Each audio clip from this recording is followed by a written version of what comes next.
Hey everybody, welcome back to Generation X Nation. You see the title is Hot Topics. We're gonna get into some quick hot topics. Just seeing these things in the YouTube streets, decided to just do a quick video and talk about it. First thing first, I want to thank everybody once again who has subscribed to my channel. Thank you for your comments, good or bad. If it's negative or positive, I do not care. Just as long as you leave a comment and like. Please like the channel. I don't ask for anything. I'm not asking you for any money. I just enjoy uploading the videos. Gives me something to do in my spare time. Secondly, I wish everybody just be, safe, and hopefully we'll have a good week coming up next week. I know it's been stressful for a lot of people, and I will be praying for everybody. I pray for the world. I pray for humanity. I just believe in goodness. And everything I say on my channel is alleged and in my opinion and for entertainment purposes only. Again, it's alleged in my opinion and for entertainment purposes only. And as the thumbnail says, we're going to talk about Simone uh, Guobadia, which is Portia Williams or Portia Guobadia's ex-husband or soon-to-be ex-husband. Portia Williams' estranged husband, Simone Guobadia, has been detained by ICE during mass deportation.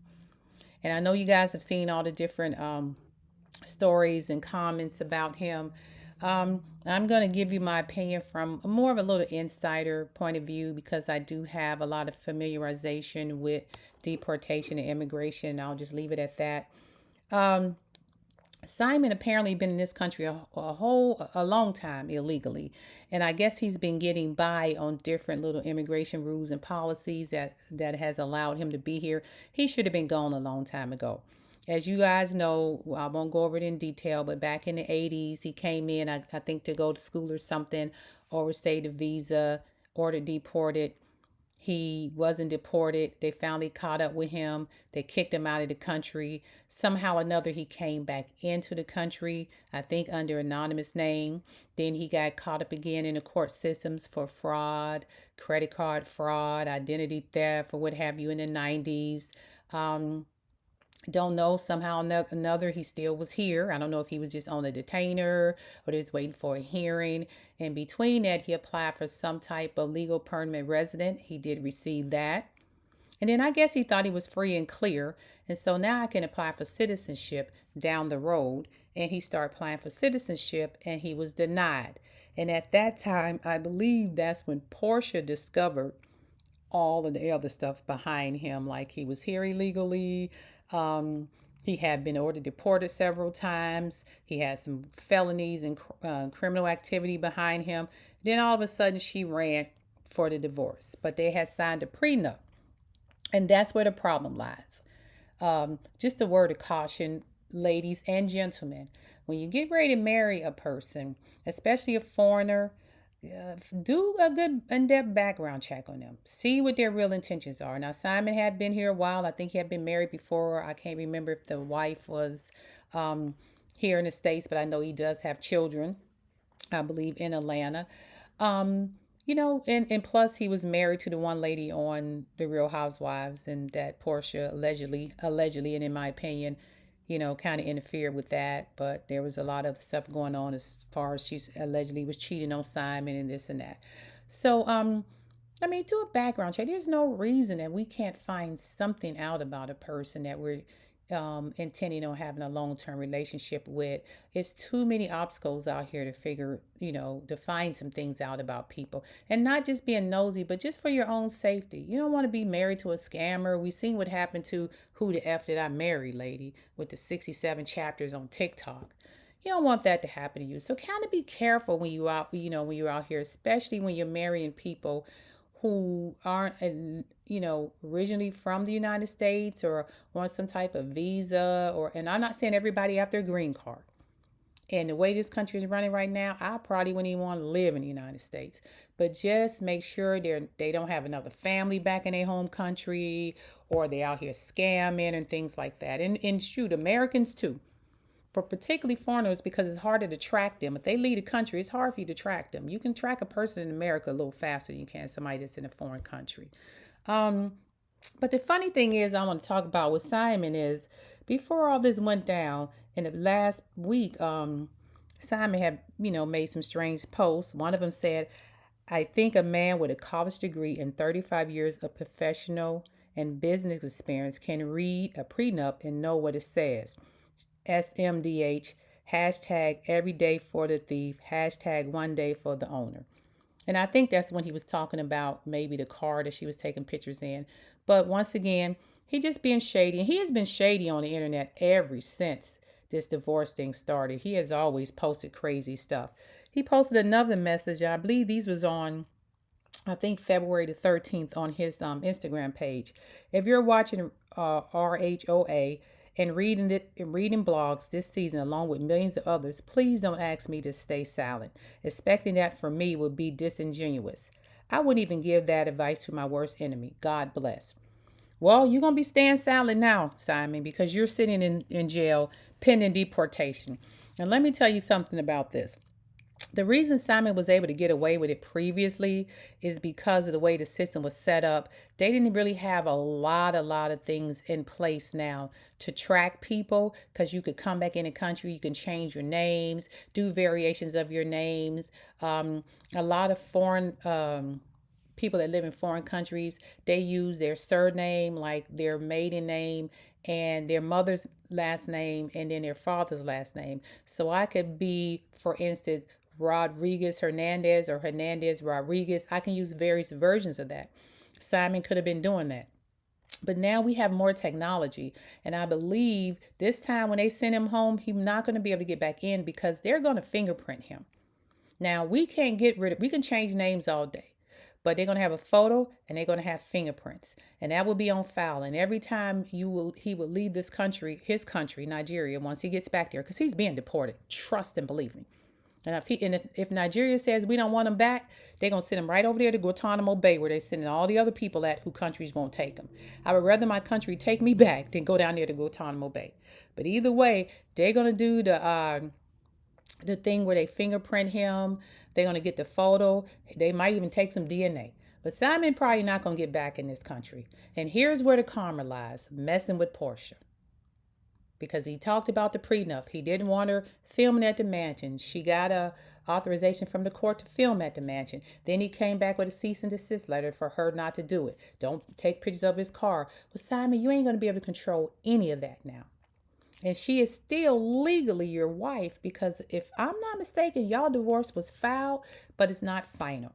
I don't know what his lawyers in here in the States are doing as far as the divorce wise, but I think they're more focused on getting him out of the immigration situation that he's in, which more than likely they're not going to be able to do. And if you leave this country and Portia is still legally your wife, you screwed yourself. That's called karma. Okay? That's called karma, because the minute she filed for divorce, you start harassing her. You should have just let it play out and shut your big mouth up. You knew you had all these immigration problems. This man got into office and said that was his number one priority.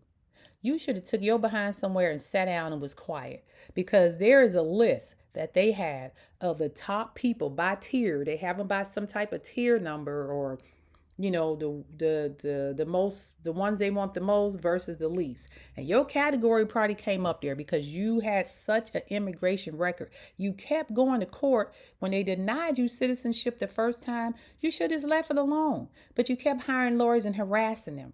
So you made yourself an easy target. And then you demanded that Portia shows up in court, and she said she wanted to do it on Zoom and you wanted her in court. Well, did you realize when you showed up to that courthouse, if they had a court date of February the 1st and you showed up there, immigration know where you're going to be. They probably was sitting there waiting outside for you. I don't know if that's where you got arrested at or not. I didn't really get into that detail. People are saying, oh, Portia turned them in. Maybe, maybe not. But at the end of the day, she didn't have to. He was going to be on our priority list because of his situation. And then he just comes out here with this big mouth, which makes it even worse. You are a public figure. You should have just laid back somewhere, and you should have been down there at your lawyer's office instead of worried about that divorce, making sure your status was okay for you not to get deported. So everything you fought for that you didn't want Portia to have and to take from you, guess what? By law, she's probably going to get it now. Now, unless he gets somebody a power attorney real quick and things of that nature to try to, stop that from happening, there's a good chance that she is going to be able to get everything that you had or have access to it, because legally she's still your wife. It's a community property state. You're not legally divorced. You will be in Nigeria. It's going to be a little harder to fight that battle from over there. You may have some family members here that you can probably drop some legal papers before you leave and fight Portia. Who knows? But the judge may rule in her favor. Simon, karma comes a knocking at the door each and every time. What I keep telling you guys on every doggone one of my videos, a lot of them I say, you can't find happiness making other people miserable. Okay, the old folks says dig a grave for me, you better dig two, one for me and one for you. And you try to dig that grave for Portia, and it just didn't work out in your favor. So sit in that cell. You have plenty of time to think. Try your best to figure out how to make amends with her, because you don't know what the judge is going to be doing over here, and all your fortune that you claim you have may be in the hands of Portia, because she's legally your wife. She may have access to all of your financial doings, your bank statements, your investments, your property. You just don't know, because by law, legally, it will be hers. You got to think about things before we start doing people badly. We have to think about before we wish bad on other people. All right. Last but not least, this story is always near and dear to my heart, and I've said it, did a one or two videos on it. Lord, please let that lady get back here. Anijah Robinson, keep praying for her safe return. Last thing we heard, once again, she's in custody in Dubai. We don't know if she's in a mental hospital. We don't know if she's in jail. All we know is she was pulled off of a United Emirates plane that was on his way to JFK with her on it. She was taken off that plane by Dubai officials, and everybody says they haven't seen or heard from her since. I just wish somebody would have got over to Pakistan faster than enough to get her out of there, because I knew it was going to go left. You cannot do stuff like that in Muslim countries. Take it from somebody who spent plenty of time over in a Muslim country. They don't play that over there. And everybody found it to be amusing and all that stuff. But some countries are very, very strict on what women and men can do and how you can interact with men in their countries. So pray for Niger. Hopefully she makes it back safe. We hope the embassy is on it. I hope her family is, trying to get somebody to help get her back here safely. With that being said, you guys have a great rest of your day and the rest of your week. Keep playing. Praying. I know it's tough out there. I know some people are feeling the burn. Don't let that get you. Just keep praying. God is going to direct you and guide you where you need to be. Please like and subscribe. Hit me up with some comments. I definitely will appreciate it. And with that being said, this is Generation X Nation out, and I'll catch you on the next hot topic. Peace.